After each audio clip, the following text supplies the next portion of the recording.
Bismillahirrahmanirrahim.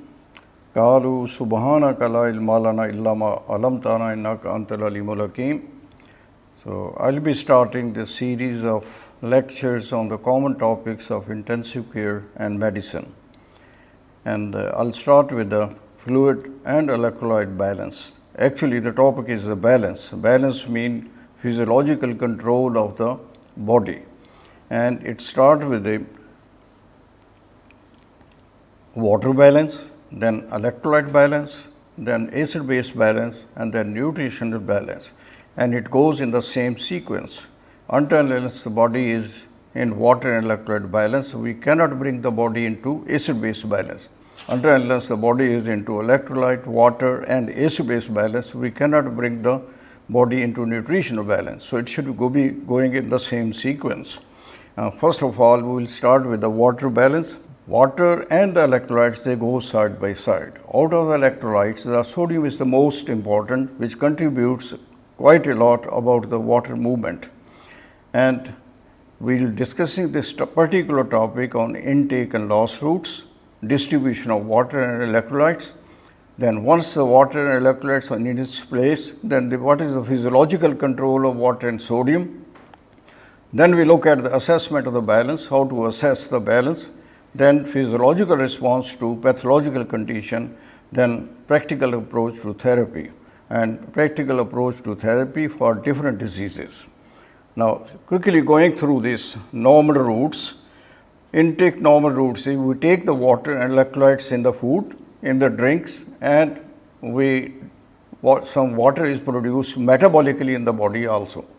Then output routes are through the urine, that is a major route for output, and then water loss and the electrolyte loss is in the stool, then in the sweat, and then in the respiratory system through the perspiration also. Now, pathological routes are we take water or we give water and electrolytes intravenously, and loss routes are we have got the nasogastric tube in, we go on aspirating it, and then enterostomy, then jejunostomy, then colostomy. All these routes, through this we assess how much the electrolyte and water has been lost. The major routes of loss is renal through the kidney. Now, it is the balance between the filtration through the glomerulus and the reabsorption through the tubules. And if I look at the water, filtration of the water through the glomerulus is about 180 liters in 24 hours. If I calculate per hour, it is 7.5 liters per hour. If I calculate per minute, it is about 125 ml per minute. It is equivalent to 4 times the body water, 15 times the extracellular fluids, and 60 times the plasma volume. You can assess from this that this much is filtered through the glomerulus. If the urinary tubules has got a problem, they cannot reabsorb it, body can be dried out in a few hours. And if you look at the sodium, it's about 30,000 millimoles of sodium is filtered through the glomerulus in 24 hours. If we measure in milliequivalent, it's about 18,125 milliequivalent per minute. Then reabsorption of the water and electrolytes. 75% of the water is reabsorbed through the proximal tubule, 5% in the loop of Henle, and 15% in the distal tubule, and 4 to 4.86 is in the collecting tubule. And the net loss of the fluid is about 1 ml per kilogram per hour, irrespective of the age. So, if this is a normal urine production, 1 ml per kilogram per hour. If it goes down to 0.5 ml per kilogram per hour, we label it as oliguria. And this is objective of any patient who is admitted in the hospital to have more than 0.5 ml per kilogram per hour. If the patient goes below that, goes below up to 0.2 ml per kilogram per hour, we label it as anuria because that is the secretory water of renal tubular epithelium. Now, because every patient who is admitted in the hospital should be producing more than 0.5 ml per kilogram per hour. If they produce less, then we should find out what is the cause. It could be pre-renal cause, could be renal cause, and could be post-renal cause. If it is a pre-renal cause, this is intensive care patient. we have to look after, we do the intensive therapy, and why the patient producing less. When it is a renal cause, then it is the job of the nephrologist. When it goes to post-renal, then it is the job of the urologist. So, accordingly we manage these patients. If you look at the sodium, sodium is lost coupled with the chloride, coupled with the bicarbonates, coupled with the phosphate, and in exchange with the potassium also. The total loss of sodium is about 18,060 micro equivalent per 24 hours. Now, second loss of root is gut. About 1.5 liters in 24-hour waters or the secretions are produced in the salivary secretions. Then about 3 liters in 24 hours is gastric juices, and biliary secretions are about 500 ml in 24 hours, and pancreatic is about 2000 ml per 24 hours. If you calculate its total, it is about 7 liters. Now, if the gut fails to handle these 7 liters, then again the body can go into dehydration very quickly. Then fecal loss, water and the sodium secretion, water and sodium absorption, it depends entirely on the integrity of epithelial cells. How good are the epithelial cells of the gut? Then what is the duration of the contact of the content with the epithelial cells? The shorter the duration, the less will be absorbed. The greater the duration, it will be more absorbed. So, water secreted is 7 liters, loss is about 100 to 150 ml through the gut with the stools. And same way, sodium secreted is about 1500 millimoles in all these secretions in 24 hours. But total loss with the feces is about 15 millimole. Now, if you got gut problems, the peristalses are increased, you can lose tremendous amount of water with the stools also. So, that is why in the diarrhea patient, we always look at the electrolytes and the water loss, and we add up to the daily input and output ratio. Then loss in the sweat. Loss in the sweat is around about 900 ml, and in expired air, that is insensible loss. That is then about 30 millimole of sodium is also lost in the sweat and expired air. Now, sweat loss is controlled by 3 factors. One is temperature, environmental temperature, LDH, and aldosterone. And respiratory loss depends on 2 factors, respiratory rate and humidification. How good is your humidifier, natural humidifier, that is a nose. So, all these factors, they contribute towards the loss through the sweat and expired air. Now, once the water and electrolytes we have discussed where they are taken in and how it is lost, then we will have to see where have they gone, where does the water and electrolyte have gone. So, total body water is 60% of the body weight. In females, there is a little bit less water, that is about 52% of the body weight, but roughly we look at it that it is 60% of the body weight. And we calculate accordingly, and then 2/3 is inside the cell, 1/3 is outside the cell. Now, outside the cell, there is again 2/3 is in interstitial compartment, and 1/3 is in the plasma. So, that is how the body distributes it. Now, if I give you this table, in this table you can see substances like electrolytes and cations and anions, where they are present. Some of them present more in the plasma interstitial compartment, and some of them present in the intercellular compartment. To summarize it, you can see sodium is very low intracellularly and about 100 times more in the extracellular compartment. Then potassium 30 times more in the cell than in the extracellular compartment. Magnesium is predominantly also intracellular, and phosphate is also predominantly in the intercellular. Chlorides with the sodium, it is predominantly present in the extracellular compartment. So, we should have a little bit idea about it. And when we talk about fluid and electrolyte balance, we should always concentrate on the sodium.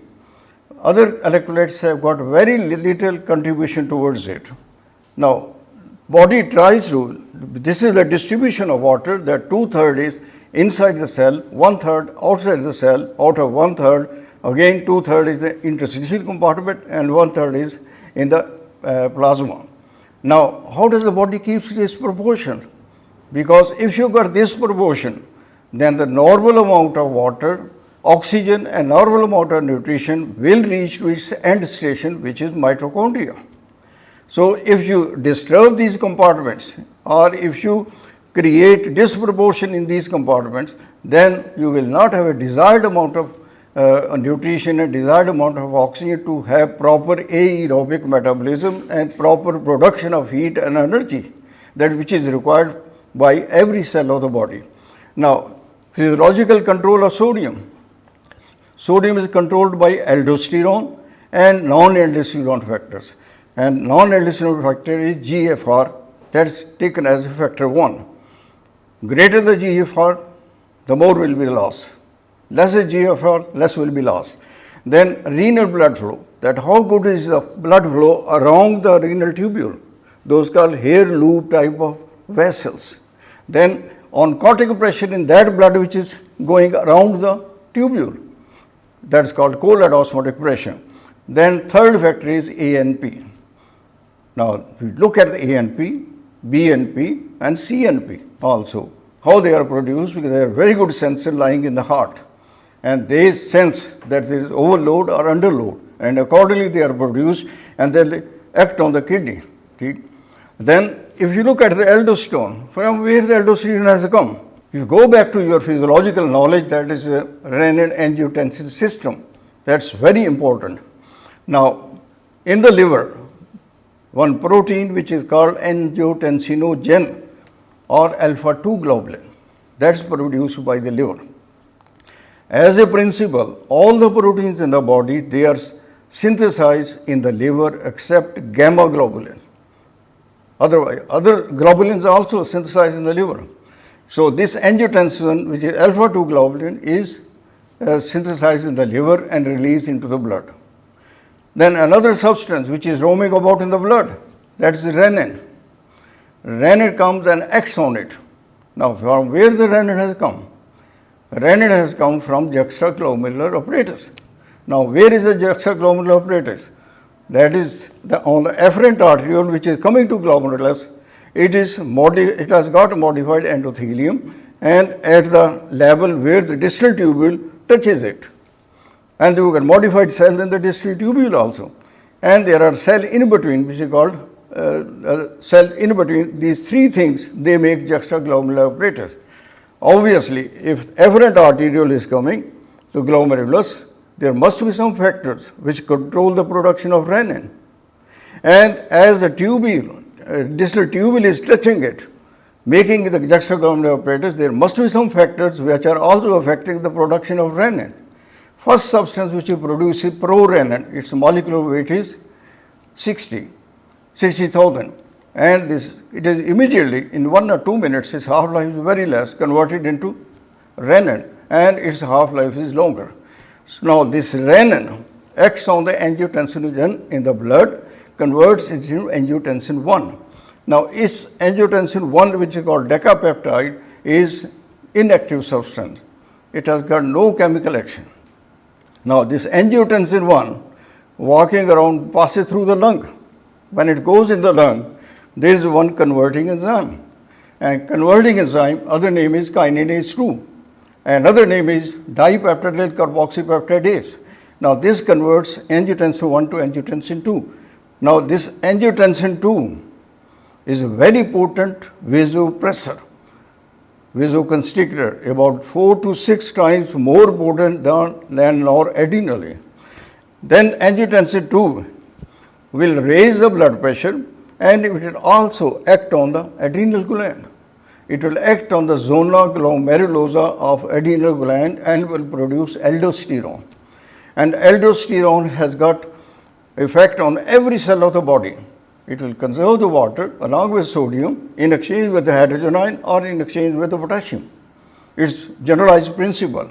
On some cells it is more effect, and on some cells it is less effect. Now, then angiotensin 2 in the blood again converted into angiotensin 3, which is aminopeptidase. By the aminopeptidase, it is not an inactive metabolite.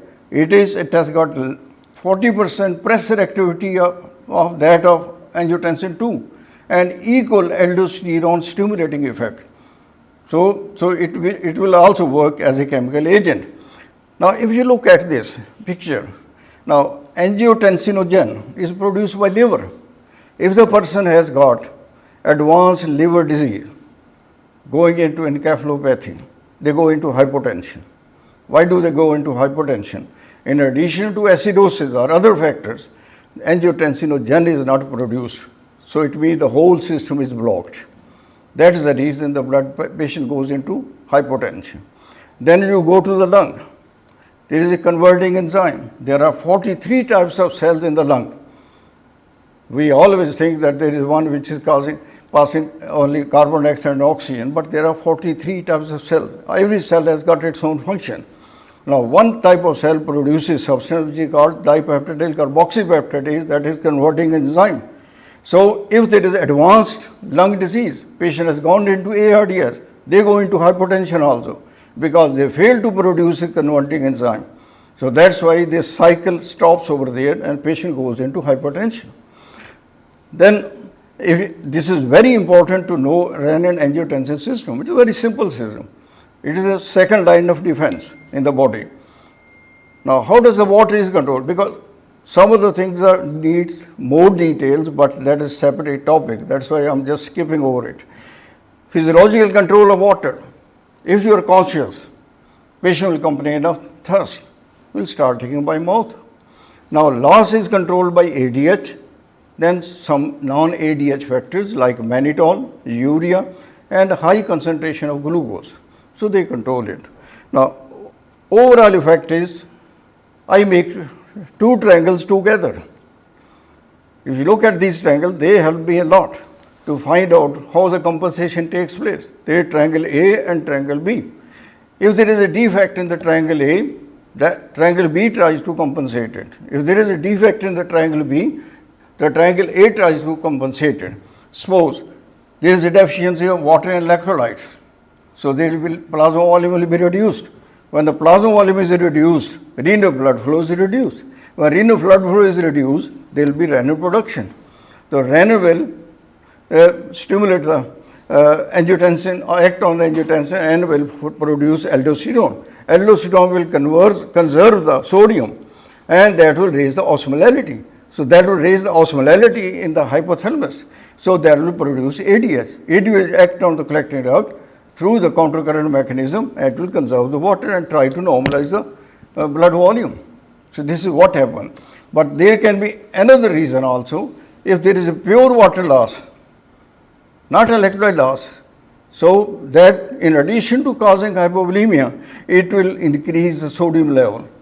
That will increase the osmolarity, and that will increase the osmolarity in hypothalamus, and that will increase the cellular hyperosmolarity, and that will cause the ADH secretion. Now, this ADH secretion will conserve the water and will try to normalize the organ. It's a beautiful triangle which helps me a lot. There are different ways of explaining it also. Now, overall from this up to this talk, there are three compartments in the body. You have got a capillary or the vessels. Outside the vessel is interstitial compartment. Outside the interstitial compartment is a cell. Now, it is a basic principle is, so we should look at the vessel first, then we should look at the interstitial compartment, lastly we should look at the cell, because the vessel has to bring oxygen and nutrition.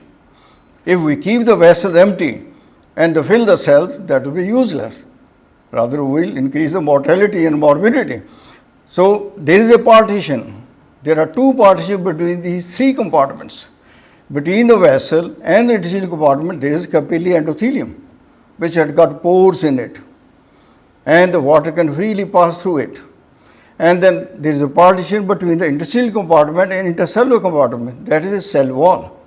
Again, in the cell wall, water can freely pass. So, there are forces which are controlling the water and between the vessel. I'll explain later on. Now, right. So, if on the vessel side, there is one thing which is called cold osmotic pressure. Now, cold osmotic pressure is exerted by the proteins in the plasma, not by all the proteins.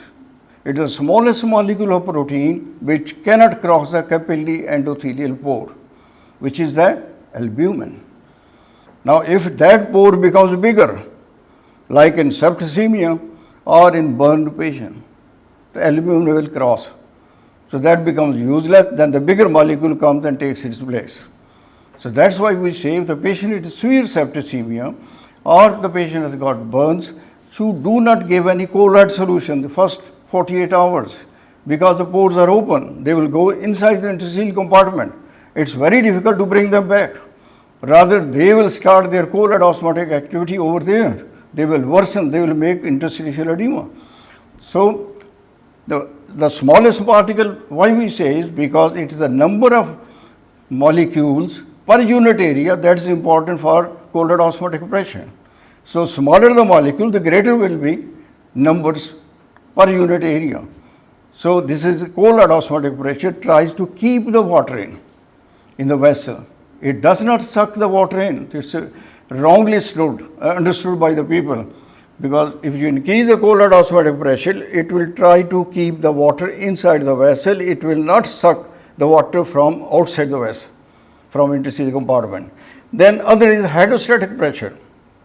Now, this hydrostatic pressure is a representative of blood pressure, that how much is the pressure at the arterial end of the capillary, how much is the pressure at the venous end of the capillary. It tries to push the water out.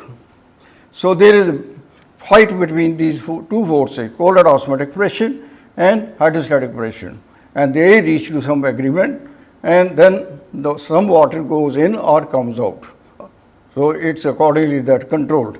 Now, when you go to the partition which is between the interstitial compartment and intracellular compartment, so that is controlled by osmotically active ions on the both sides of the cell wall. What are the osmotically active ions? Sodium, potassium, calcium, magnesium.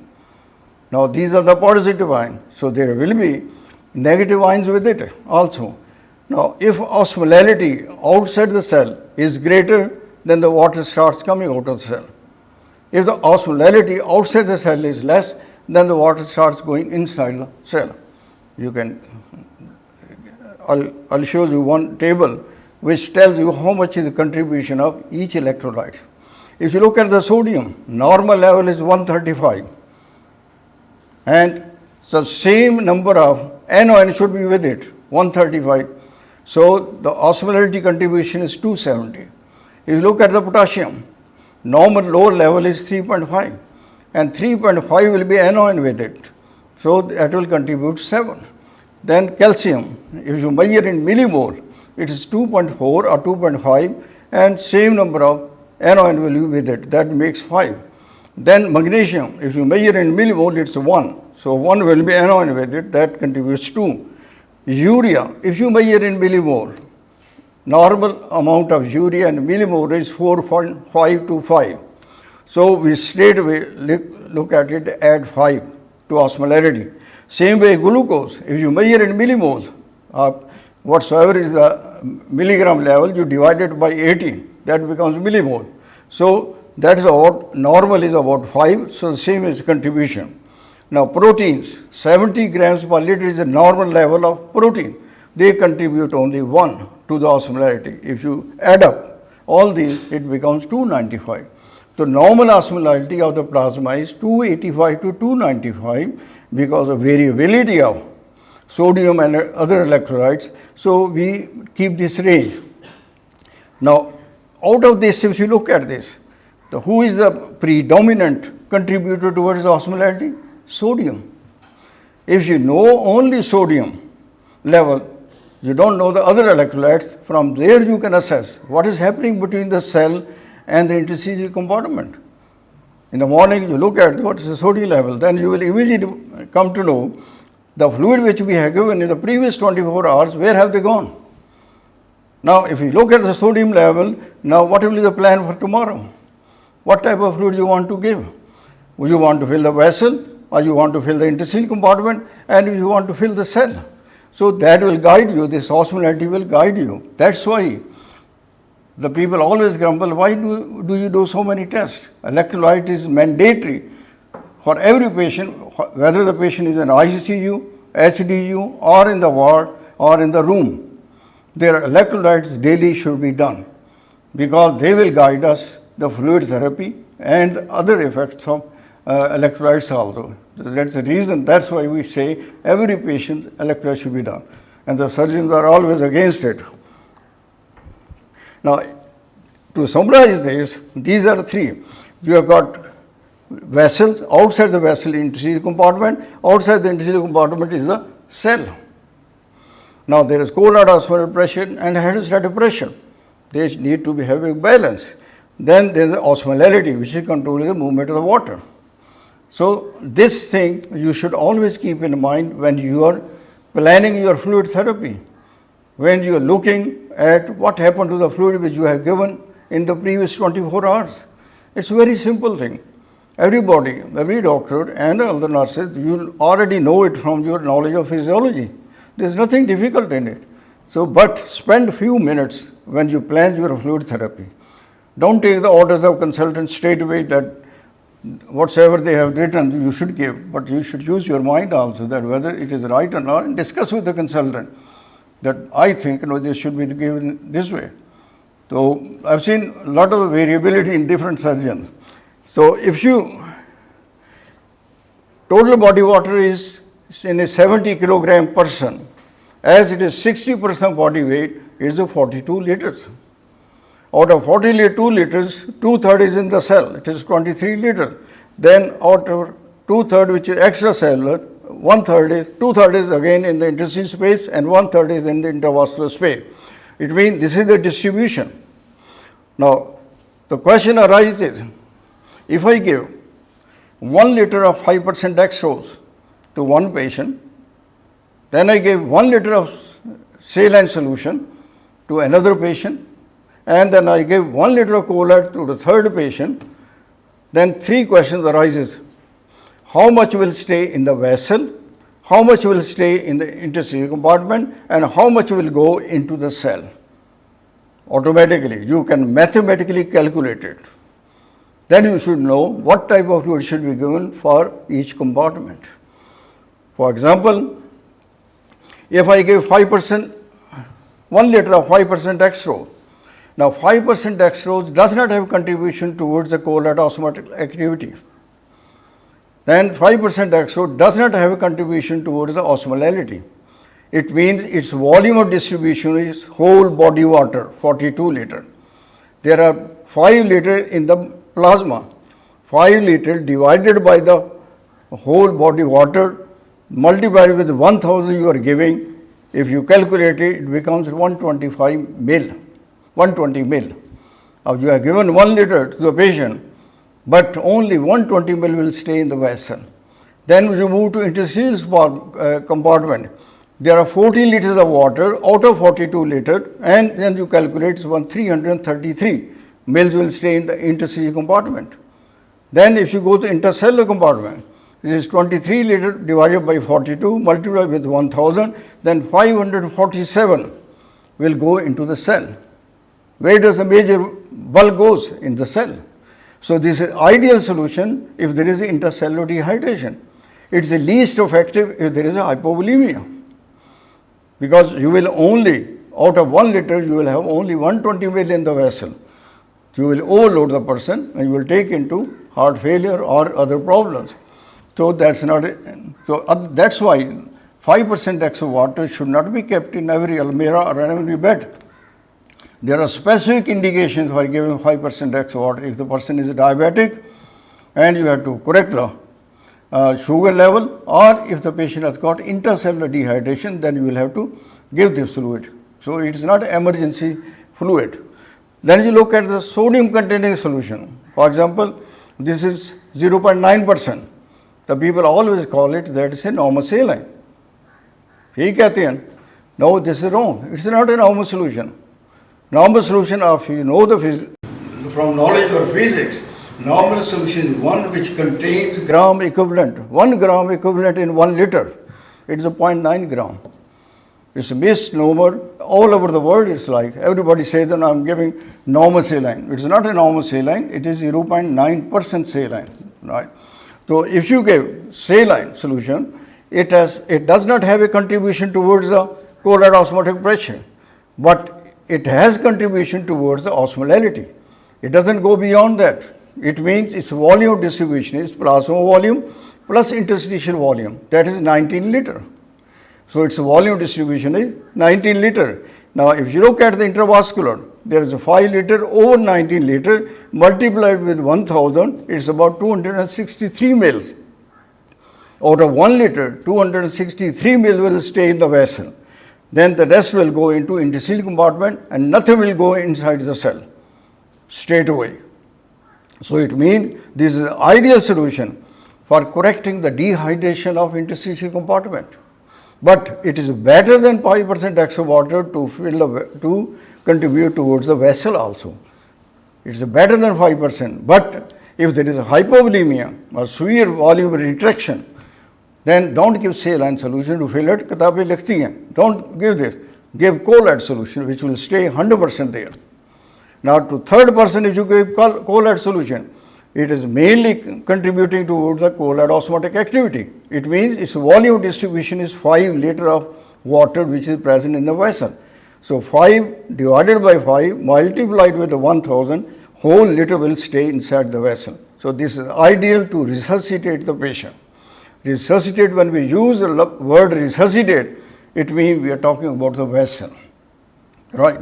So again, from these three compartments, I'll say, when you plan your fluid therapy, your target should be you fill the body from inside out. Inside is the vessel, outside to inside is the interstitial compartment, then outside to interstitial compartment is cell. Because the vessel has to be filled, because it has to carry the nutrition and oxygen. Then it should pass through the interstitial compartment, then go into the cell, and the target cell is mitochondria. Now, in relation to osmolarity, if I say, if you increase the osmolarity outside the cell, if you decrease the osmolarity outside the cell, as people say, they give water intoxication, or the patient gets marked hyponatremia.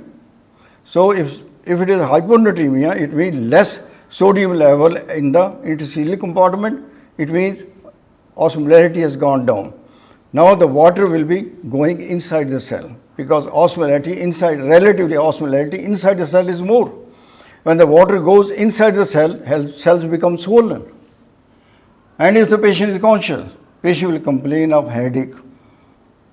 A patient will be then confused.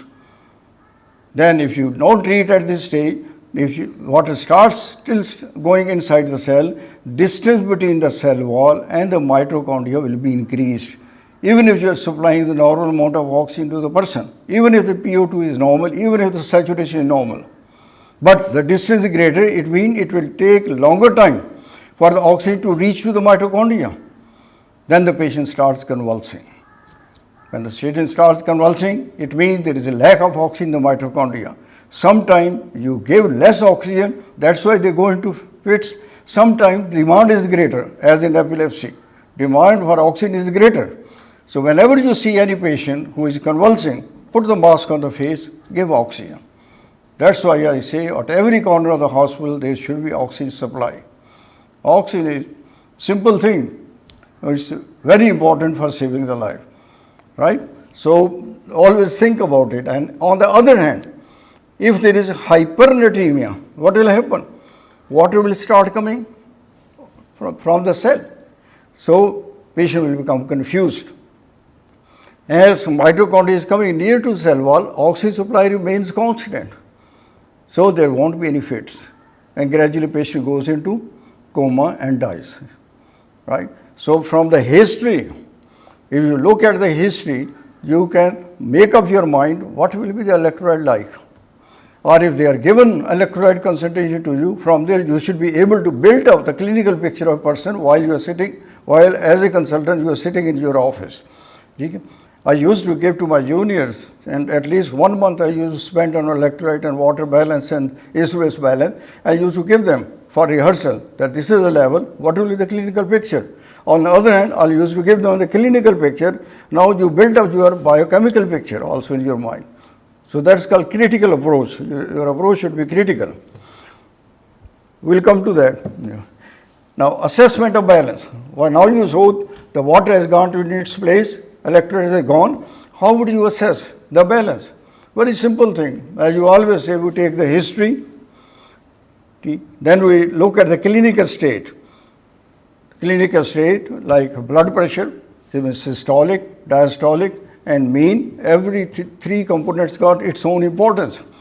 Then heart rate, then temperature of the body, then the skin texture. Now, if there is a hypovolemia, it will present to you, the periphery will be cold, CVP will be low, blood pressure will be low, and through the baroreceptor, it will try to increase the heart rate. So, there will be tachycardia. Tachycardia with low blood pressure, with low CVP, with periphery cold, and capillary refill time will be increased. पता लग जाएगा ना, this is a hypovolemia, typical. Now, if there is interstitial compartment dehydration, so always try to pull the skin like this up and see how quickly it comes down. That will tell you, gives you the idea whether it is interstitial dehydration or not.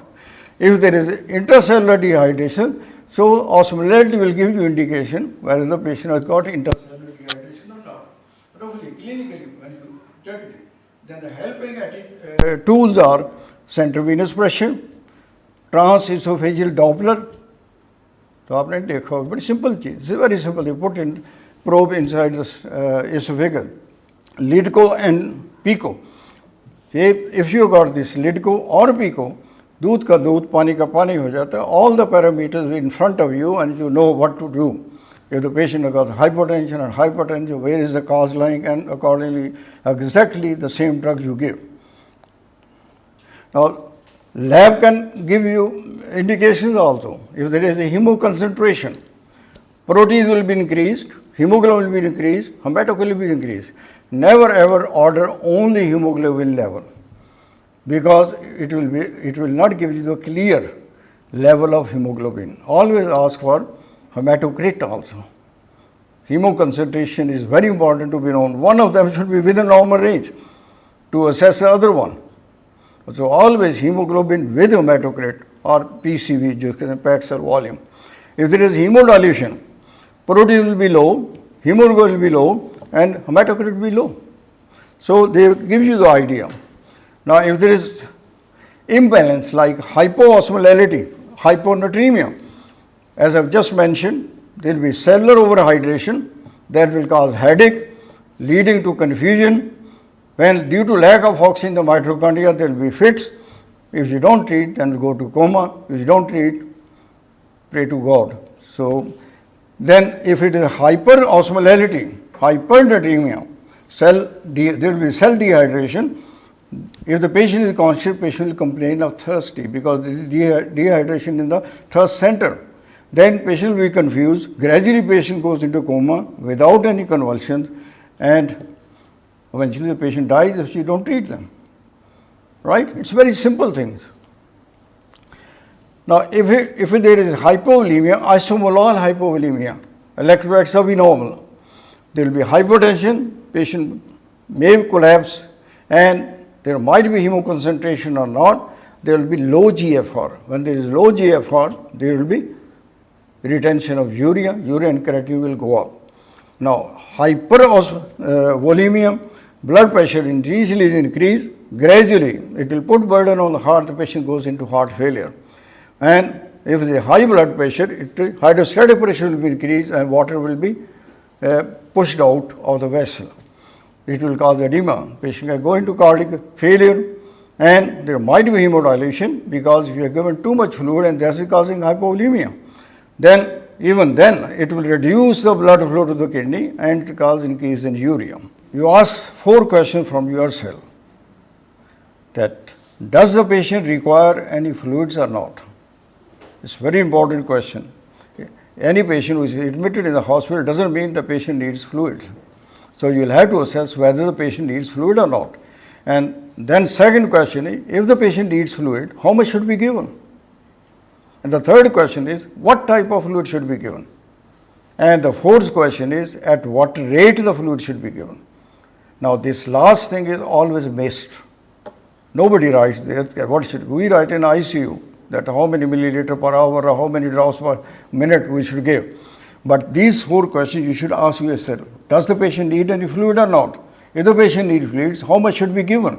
Then the third question is, what type of fluid should be given? Because you should know which compartment you want to fill in, whether it is intravascular, interstitial or intercellular compartment. Accordingly, you choose the fluid. Now you have to spread it over 24 hours, that what should be the rate, whether you want to give only for few hours or 24 hours. You should plan it completely. Right. Now, to go into that, I'll just give you one rehearsal like this, that if the patient has got sodium 125 and protein is about 65 grams per liter, and you are sitting as a consultant or as a senior nurse, and the junior nurse or the junior doctor comes running, that this is the picture, and you should be able to build up your clinical picture in your mind. I analyze a little bit. If you look at the proteins, protein is normal. So it means nothing is happening at the cold osmotic pressure. Nothing is happening between the vessel and the interstitial compartment. Then you look at the sodium. Sodium is 125, very less. It means there is a hyponatremia. When there is hyponatremia, it means osmolarity is low. When the osmolarity is low, it means water is going inside the cell. You should expect whether the cells are swollen. Patient might be having a headache. Patient might be confused. Patient might be having fits, or patient might have gone into coma. Or might be you should be ready to resuscitate the patient. Can you build it? Only from two readings. And second possibility is, these are from actual patients. This is not hypothetical, this is from my own patients. If the sodium level is 141 and protein is 45, the sodium is normal, it means there is nothing happened between interstitial compartment and intercellular compartment. Now, protein is low, it means the cold osmotic pressure is less. It means the water is going out of the vessel into the interstitial compartment. When the water is going from the vessel, it means there is hypovolemia. When there is hypovolemia, blood pressure might be low, peripheral might be cold, blood pressure might be low, then heart rate might be increased. So all these will, capillary refill time will be increased. So this will happen there. But as more than water has gone into interstitial compartment, there will be interstitial edema. This is what happens in the preeclampsia. Pre-eclamptic patient before they are converted into eclampsia, right? So then third possibility is the sodium is high, 155, and the protein is normal. If the protein is normal, there is nothing happened between the vessel and the interstitial compartment. But as the sodium is high, there is hyperosmolarity. So water is coming out of the cell. Then you should, from this you should assess, patient might be confused, patient might be going into coma, or patient is already in coma without fits. So accordingly, with your mind, you go and see the patient. The last option is, if both are disturbed, there is hyponatremia with hypoproteinemia. So when the protein is low, it means cold osmotic pressure is low. It means water is going out of the vessel and going into interstitial compartment. And again, there sodium is low. It means osmolarity is low. Then water is going inside the cell also.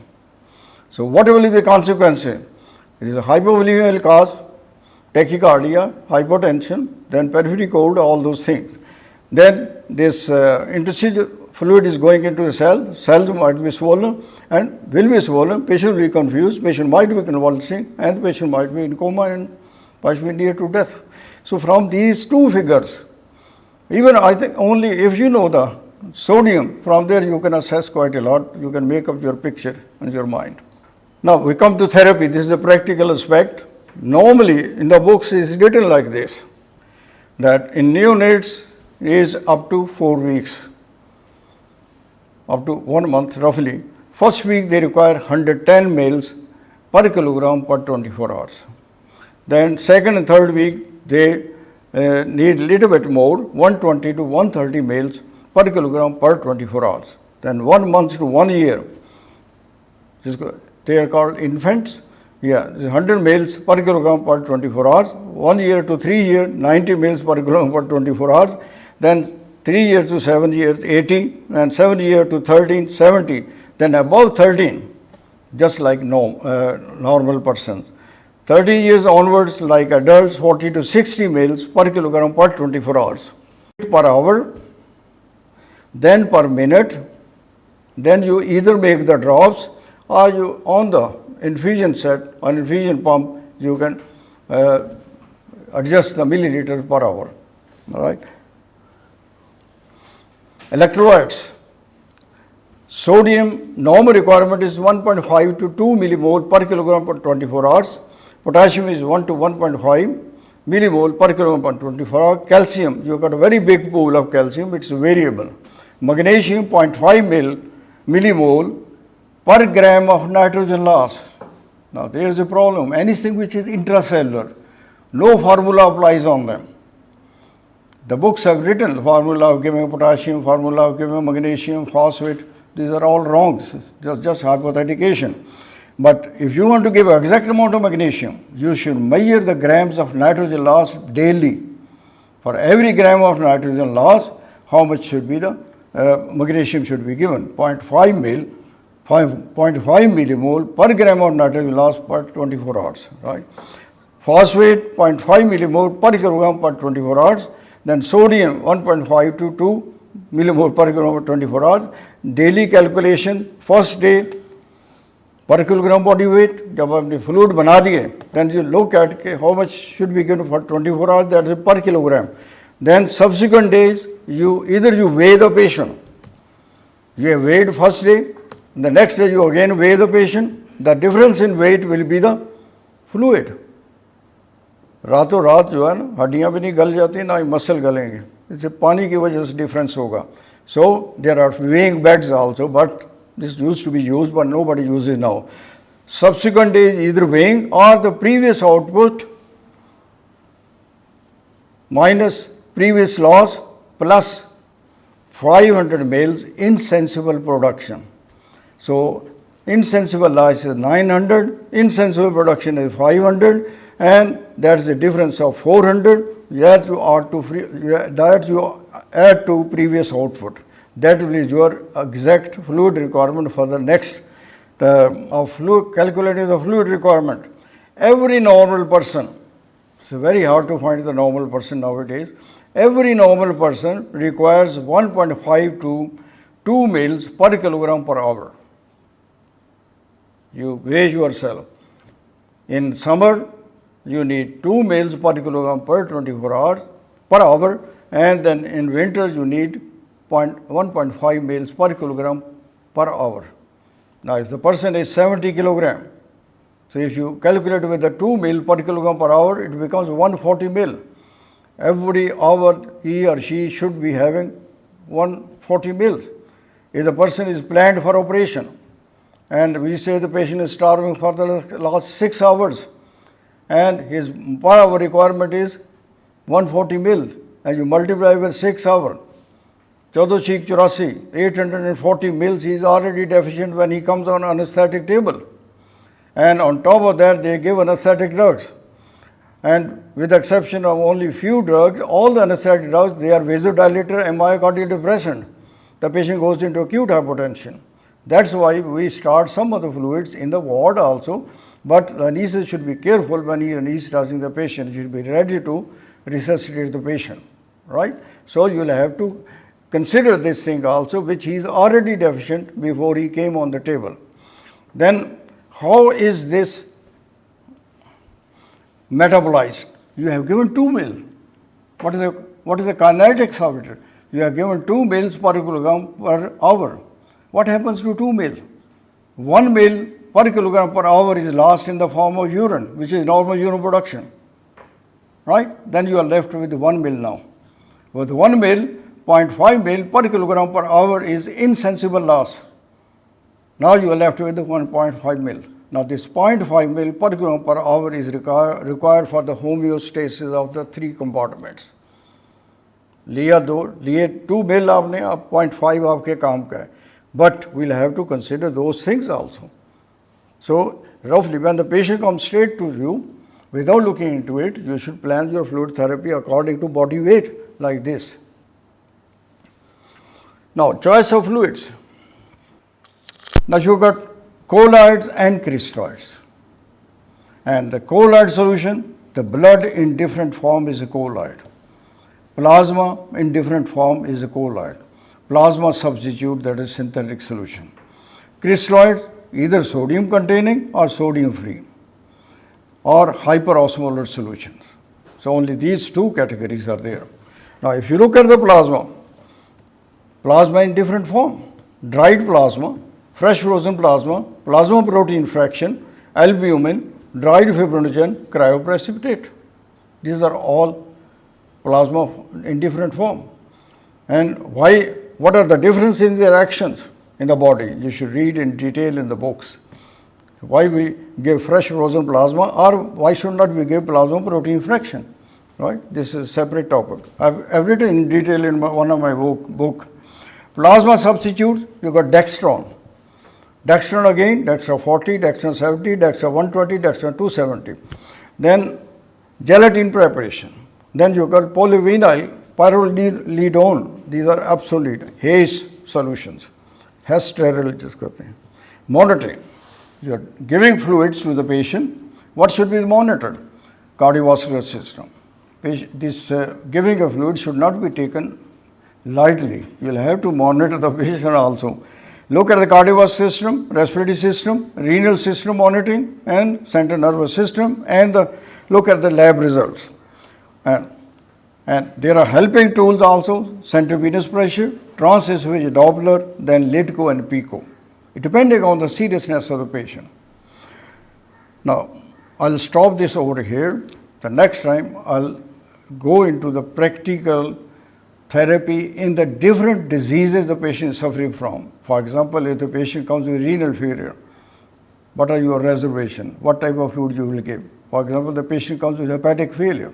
Patient comes with a heart failure. Patient comes with a stroke. The patient comes with a head injury. There are a little bit of differences of choosing a fluid for different conditions. And that's very important. That's a practical thing.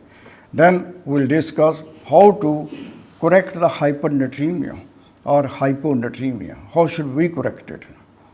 Thank you very much. We'll do that next time.